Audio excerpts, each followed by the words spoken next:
Понякога света изглежда като акварел. Цветовете се разтичат, ръбовете изчезват. Очите ми ме предават.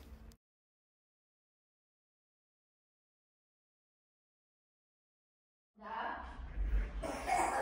Здравейте. Как се казвате? Ая Йорданова. Заповядайте. С какви оплаквания сте? Зачеряват ми се очите сутрин и усещам сърбеж в тях. Също ми се слепват много сутрин и не мога да ги отворя. И усещам водеж. От колко време са симптомите? Започнаха преди седмица, като първо започна в едното око и продължи в другото след това. А какво работите? За сервичорка съм в заведение.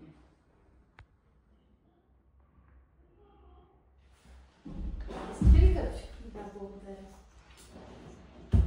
Добре, колега, ще подготвиш ли инструментите?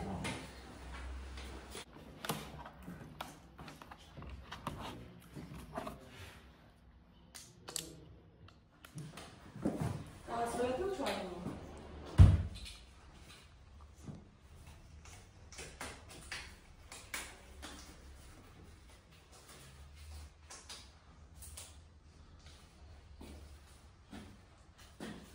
Продължиш ли?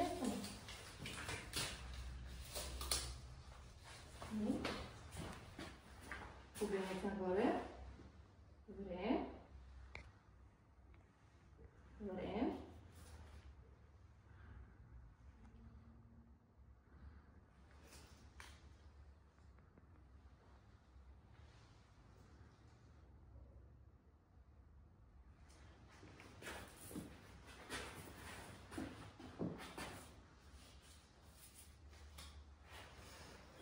Секретът е вниз. Има фоликулярна реакция, мисля. Добре. Колега? Да, виждам кръвоизливи, петихиални. Добре.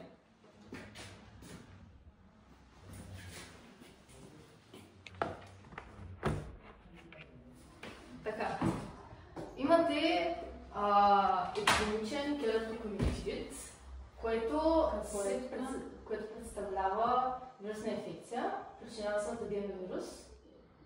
И скоро ли ще мине? Обикновено продължава от 2 до 4 седмици и е силно заразно. Но аз живея със семейството си.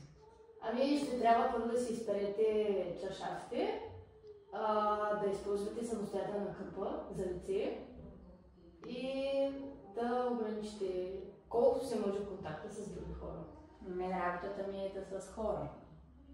Ами тук в такъв случай ще ви дадем болничен 10 дена, ще дойдете другата седмица за контролен преглед и тогава ще видим дали ще се може да удължим болничния.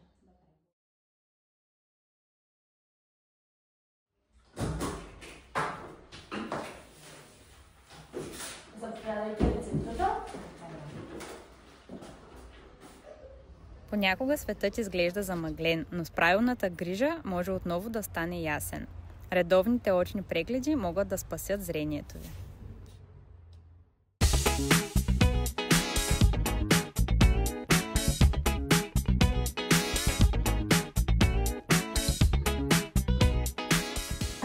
Да.